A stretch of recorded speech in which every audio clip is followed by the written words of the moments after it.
Жумагүл Барктабасованын «Жолугушуу» аттуу аңгемеси. Окуп аудиолоштурган Жылдыз Турсунбаевна. Кеч киргенде Айжандын жүрөгү түрсүлдөп сого баштайт. Саат кечки 9-дан кечиксе эле болду. Анда күйөөсү Канат аракка тоюп келе жатат. Бүгүн чыр чыгарбас экен деп ойлойт ал кабатырланып. Башта ичип келсе да тынч жатып калчу эле. Эми болсо ар күнү үйдү үстүнө 3 көтөрчү болду. Таптакыр эле себеби жок дүрбөлөң түшүрөт. Жумушунан түз келбей, кимдир бирөөлөр менен кайдадыр тентип жүрүп чарчаганда келет. Экөө сүйүшүп жүрүп эле баш кошкон. Айжан институтту ийгиликтүү аяктап, жогорку окуу жайында иштеп калды. Канат дагы жогорку окуу жайды бүтүрүп, прокуратурада иштеп жүргөн. Айжан экөө Канаттын карындашы аркылуу таанышып калышат. Себеби ал Айжан менен бирге окуучу.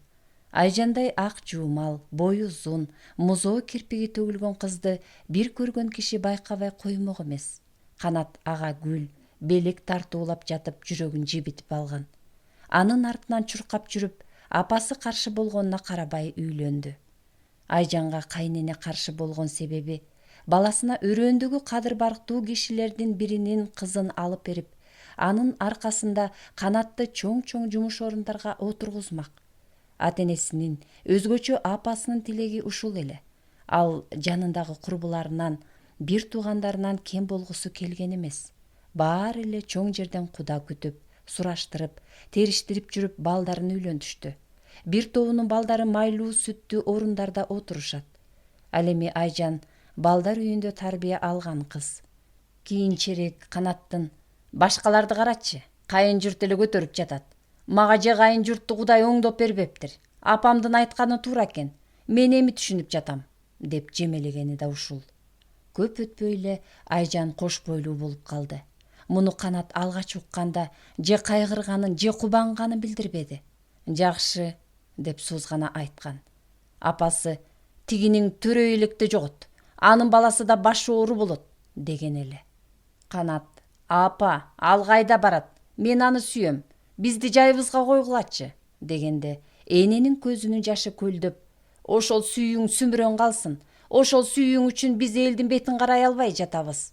Же элдикинде 2-3 балалуу болсом эмне? Көзүң карап, көтөнүнөн өөп жүрүп чоңойткон. Бары үмүт тилегиң болгон уулуң сөзүңдү укпай калса жаман тура», деп албууттанып ыйлаган. Апасынын тили мененби, же чын эле Айжанга болгон жалындуу сүйүү суу сепкендей өчтүбү айтор Канат акыркы күндөрү жумуштан кеч келип, ичкиликке тоюп алып чыр чыгарчу болду. Баягы мээрим төккөн көздөрдөн заар чыгып, жылуу сөздөр айтылбай калды. Кош бойлуу жубайына колу тийген учурлар да көп кайталанып кетти.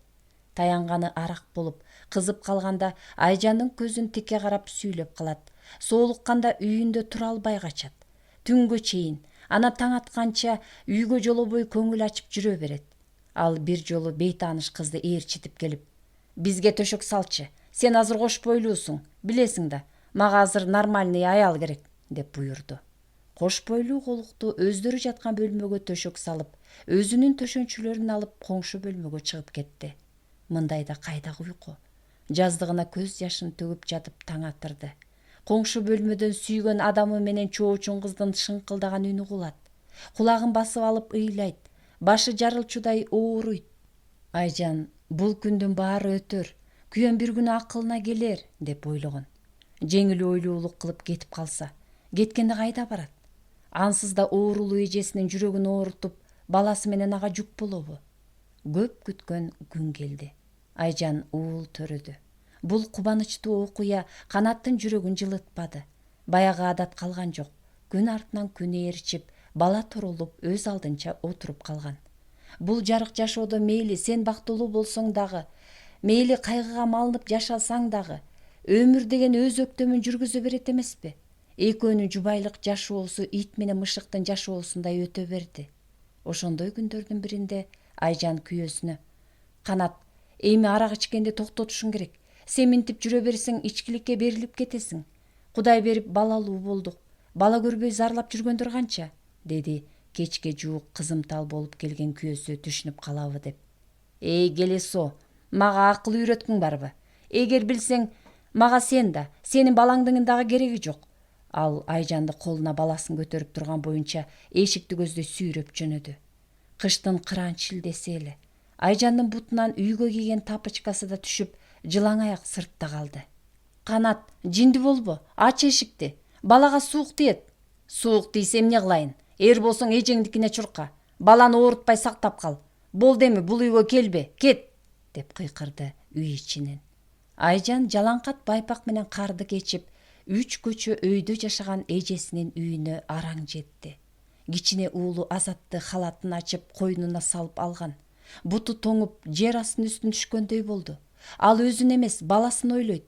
Аны денесине катуу кысып, алынын келишинче шашып барат. Баардык үмүтү, таттуу тилеги өчүп, ишенимдүү жашаган шаары кыйрап түшүп, өзү талаада калгандай сезди. Эми сүйүү деген сөзгө жийиркенип, анын артынан чуркаган Канаттын «Сен менин бактымсың, сен менин тагдырымсың» деген таттуу сөздөрү ага каргыш айткандай туюлду. Жанатан үшүп жаткан буту эч нерсе сезбей да калды. Денесин калтырак басып, эжесинин каалгасын ачты. Айжандын жалгыз кара наары ушул эжеси. Алар эки гана бир тууган. Атасы алар кичинесинде эле каза болуп, энеси бул дүйнөдөн кыздары чоңоюп калганда кете берди. Экөө жогорку классты балдар үйүндө жашап жүрүп аяктаган. Ата-энесинин шаардын четиндеги 2 бөлмө ылай кирпичтен салынган үйүн кийин сатып, эжеси Нуржанды кыйнаган жүрөк оорусун дарылатышты. Бирок андан жакшы да айыгып кеткен жок. Алар чогуу Батирде жашап, Айжан да, эжеси да иштеп, жаңыдан жашоонун бир нугуна түшө баштаганда Айжан Канатка башын байлап кетип калган. Айжандын аркасынан канча балдар чуркаса да, анын көзүнө Канаттан башка эч ким көрүнгөн жок. Бул жигит ага өзгөчө мамиле жасагандай туюлчу. Анын жүрөк элжиреткен сөздөрү андагы болгон кайгыны, ата-энесине болгон сагынычты басып кеткендей туюлчу. Ал айыкпас дартка чалдыктырган жашоосуна кайгы, муң алып келчү адам экенин сезген эмес. Эжесинин үйүндө Айжандын эти ысып чыкты. Эртеси тез жардам келгенде ал жөөлүп сүйлөй баштаган. Дарыгерлер баланы таштап, аны ооруканага алып кетишти. Нуржан кийинки күнү ооруканага барганда, дарыгерлер аны чакырып алып, «Нуржан, сиздин сиңдиңиз психоневрологиялык ооруга чалдыккан. Бул атайы адес чакырбасак деле көрүнүп турат. Анын нерв клеткаларына суук тийген. Ошондой эле ал кандайдыр бир кайгыны башынан өткөргөн. Айтор биз ага жолдомо берели. Сиз ошол жакка көрсөтүңүз», дешти. Нуржан бул сөзгө ишенген жок. Палатага кирсе, Айжан көкүрөгүнө 2 колун коюп алып, бала уктаткансып, колу термелип отуруптур. «Укта, балам, уктай кой», деп ырдап коет. Айжандын акылынан айный баштаганы чындык экен. Эжеси Канаттын үйүнө телефон чалды. Эмне болду? Акча керек болуп калдыбы? Тиги өзү чалбайбы?» деди Канат кекердүү. «Канат, Айжан акылынан айнып калды окшойт. Мен сени сотко берсем да жарашат. Ушунун баарына сен күнөөлүүсүң. Бирок мени милицияга чуркатпа. Айжанды дарылатып алып кал. Биз сага ансыз да жолобойбуз», деди. Бул сөз ал эч ойлобогон жаңылык эле. Үн катпастан кийинип эшикке чыкты. Машинасына түшүп, тааныштары аркылуу бат эле жакшы адистердин дарегин тапты. Айжанды эң күчтүү деген дарыгерге алып барышты. Бирок бул айыкпас дартка айланган деген гана жооп угушту. Ошентип дарыгерлердин жолдомосу менен акыры Айжанды аялдардын психоневрологиялык жатак үйүнө жеткиришти. Ушундан көп өтпөй Нуржан дүйнөдөн кайтты. Кичинекей Азатты Канат үйүнө алып кетти. Ал 1 жылга жетпей үйлөндү. Аялы Жаркын Канаттын апасы жактырып сүйлөшүп койгон нарк насилдүү жерден эле. Бирок эмнегедир аны менен жашоо таттуу болуп кеткен жок. Жаркындын таянар тоосу бар болгондуктанбы, Канат баягы Айжанга кылган мамиленин бирин да жасай алган жок. Арине, Айжанды алгач сүйгөндөй аны сүйө да албады. Азатка «Апаң каза болуп калган» деп айтып көндүрүштү. Кийинки жубайы Жаркын 2 кыз төрөдү. Өз деген өз, өгөй эмеспи. Өгөй эне Азатка өз боло албады. Өгөйлүгүн көп жолу көргөздү. Жөнү жок жерден урушуп, чымчып алат. Таттуу паттуу болсо, жакшысын кыздарына берип, «Булар сенден кичине эмеспи?» деп коет. Азат мектепти аяктап, бүтүрүү кечесинде жүргөн. Классташтар андан соң да өздөрүнчө майрамдап калышты. Ушул кечеде Азат 6-класстан бери жактырып жүргөн Наргиза менен бийлеп өзүн бактылуу сезет. Балалык баюу сезим жаш селкисин жанынан чыгаргысы келбейт. Бирок дал ушул кечте Наргиза менен бийлегиси келген дагы бир жигит бар эле. Азаттан бошонсо эле бийге чакырайын деп турган Эрниске кезек жетпес болду. Жаштыктын жалындуу отуна күйүп, анча-мынча ичимдиктен жыттап алган неменин намысы бат эле ойгонуп, кыжырлана мындай деди: «Эй, сен эми мындай тур, биз да бийлейли. Эгер Наргиза кааласа бийле». Азат кыздын Эрнисти жактырбай жатканын байкап, кайрадан бийин улантты. «Сен эмне кыйын болуп кеттиңби?» деп Эрнис Азатты жакадан алды. Кое бербесем эмне кылып аласың? Эй, сен өзүңдү ким деп ойлоп жүрөсүң? Бар, жинденеңди үйүңө алып келип алып, анан кыйын бол. Энеңдин тирүү экенин билбей дагы мага кыйынсынасың. Дурин, деп басып кетти. Азаттын башы айлана түштү. Өгөй эненин кээде урушканда энесинин жолун жолдоюн деп калган го деген сөздөрүн бир нече жолу эшиткен. Анын башына ар кандай ойлор келди. Кандайча? Менин энем тирүүбү? Тирүү болсо ким? Ушундай ойлор аны бул жерден желкеден сүйрөп чыккандай болду. Ушул суроолорго жооп берсе, бир гана адам жооп берет. Наргиза, кечирип кой, мен үйгө барышым керек. Ал шарт бурулуп кафеден чыкты. Сыртта турган атасынын машинасын айдап учуп келе жатты. Кечки саат 11-лер чамасы эле. Үйүнө келип, өз бөлмөсүнө кирбей, атасы менен өгөй эне жаткан бөлмөнү такылдатты. Канат бөлмөдөн халатчан чыгып келип, «Эмне болду?» деди. Азат бой жеткени биринчи жолу каалганы кагып, экөөнүн тынчын алып жаткан эле. «Менин энем кайда?» «Эмне? Мен сенин бул сурооңо далай жолу жооп бергем», деп дагы башка сөздөрдү айтмакчы болгондо, Азат суроону кайрадан кайталады. «Менин энем кайда?» Канат башын жерге салып, бул жолу андан жөн эле кутула койбосун түшүндү. «Болуптур, жүрү, бөлмөңө барып сүйлөшөлү». Канат апасынын акылынан ажырап калганын айтты. Бирок Айжан кош бойлуу кезде ага жана анын маңдайында чындыкты уккусу келип турган баласы Азатка көрсөткөн кордугун айта алган жок. «Эртең барабыз апама. Мен аны көрүшүм керек». «Балам, балким таптакыр эле барбай койгонубуз туура болор». «Жок, мен апамды көрүшүм керек. Аны сүрөттөн эмес, мен анын көздөрүн көрүшүм керек. Түшүнөсүзбү? Ал менин түшүмө кирчү. Көрсө мунун баары бекеринен эмес тура.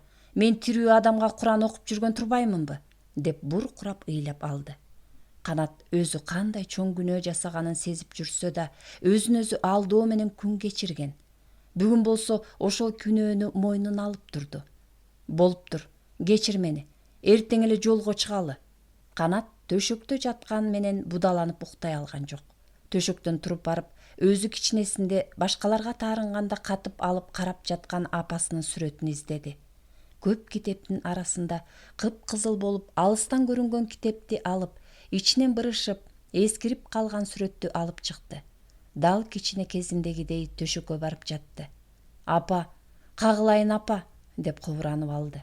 «Мен ушундай эр жетсем да, сага бир жолу басып барбаганыма өкүнөм. Кечир мени, кечир. Менин сенсиз өткөргөн күндөрүм үчүн. Сени жакшы эстеп калбасам да, сени сагынып, сен жетишпеген жашоомдо сени өлгөн деп төккөн көз жашым үчүн кечир. Кечир апа».